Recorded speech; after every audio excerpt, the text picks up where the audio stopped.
it's Marianne, and I'm back with another pro tip of the day. Today, it's all about this leftover hunk of cabbage. I'm making fried rice, so I need cabbage. And I could get my machine out to shred all this stuff. However,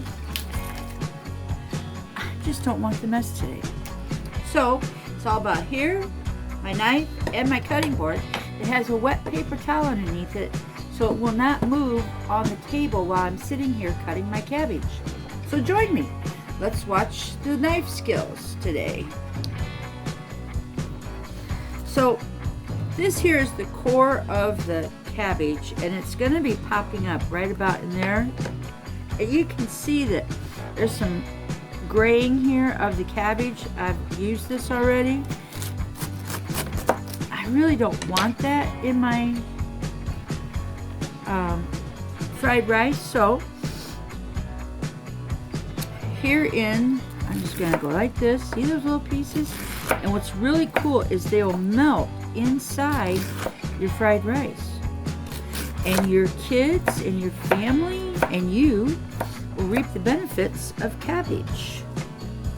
Cabbage is a great product for us, and there's the beginning of the core. See, here's the root, and that's the beginning of the core. So I don't want to cut there anymore. I don't want the core. Look at that. Make a chop. Let's see. Let's go over here on this side. Oh, I'm pretty done there.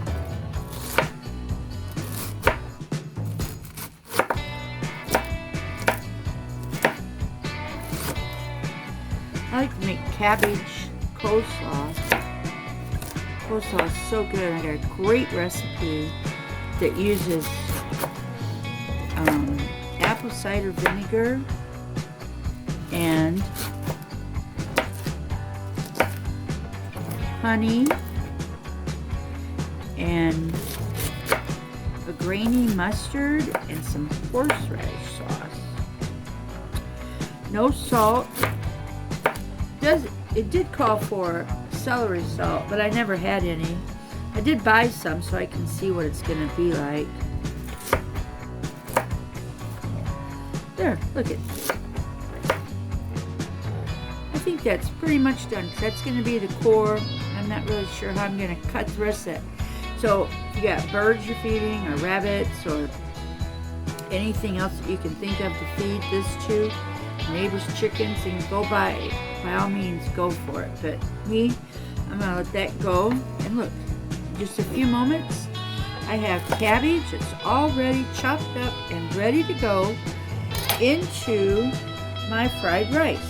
What's really cool is I've already got brown rice cooked. It's been in the freezer. I do that, well, see, I said it did in January 31st, so I do that about 3 or 4 times. And then I can always have all this stuff on hand. And I'm using up all my cabbage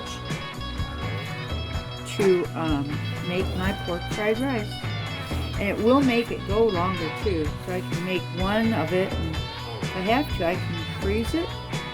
And we'll go from there. Hey, thanks for joining me today on the pro tip of what to do with leftover cabbage when you only got a little bit. Thanks. See you next time. Bye.